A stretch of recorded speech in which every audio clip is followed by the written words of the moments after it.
घर में माची पीड़ा मोर घर में बीना दो आन सका बैठले मोर गरीब के जीना दो।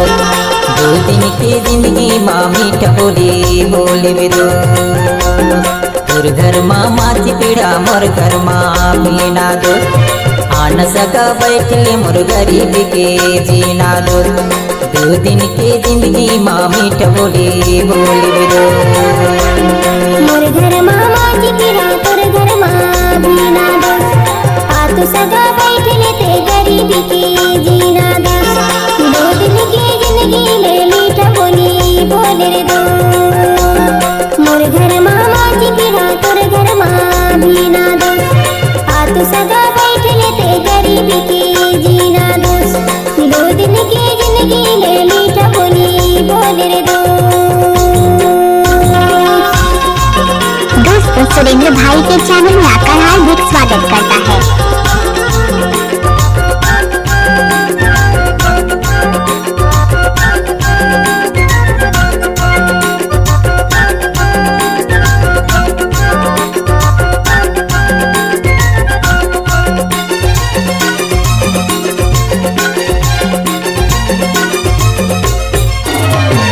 सुख दुख के आंसू चिन्हावे नहीं संगी चिन्हावे नहीं गा बैरी ये दुनिया जियावे नहीं संगी जियावे नहीं गा।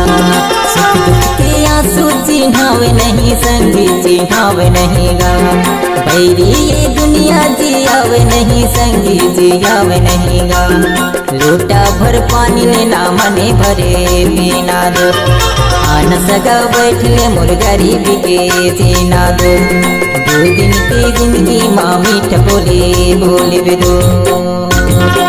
डीजे सुरेंद्र के राम जलेगांव वाले।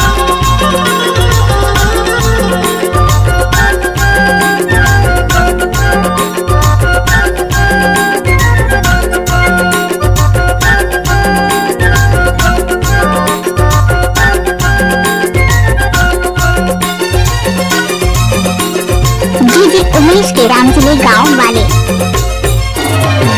माया करती है संगी दुनिया के झमेला भैया दुनिया के झमेला हंस के गठिया में जिंदगी 4 दिन के मेला भैया 4 दिन के मेला।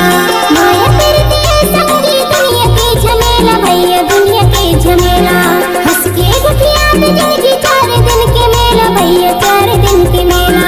2 दिन की जिंदगी में हंसी खुशी जीना दो तू सगा बैठले बे गरीब की जीना दो।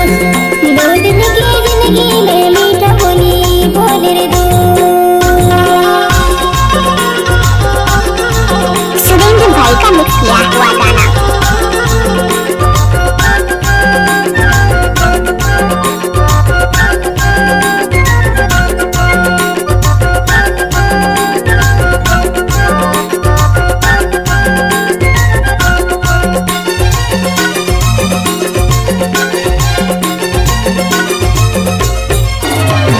माटी के काया संग झन करे अभिमान भैया झन करे अभिमान। धन दौलत मोह माया ये लते हजार संग ये लते हजार। माटी के काया संग झन करे अभिमान भैया झन करे अभिमान। धन दौलत मोह माया ये लते हजार भैया ये लते हजार। 2 दिन की जिंदगी माँ हंसी खुशी जीवे दो आन सगा बैठले मोर गरीब के जीना दो। 2 दिन की जिंदगी माँ मीठा बोले दो मोर घर में माची पीड़ा तोर घर में बीना दो आ तू सगा बैठले ते गरीब के जीना दो। 2 दिन की जिंदगी में मीठा बोले रे दो मोर घर में माची पीड़ा तोर घर में बीना दो आ तू सगा बैठले ते गरीब के जीना दो। 2 दिन की जिंदगी में मीठा बोले रे दो। 2 दिन की जिंदगी माँ मीठा बोले दो। 2 दिन की जिंदगी माँ मीठा बोले दो।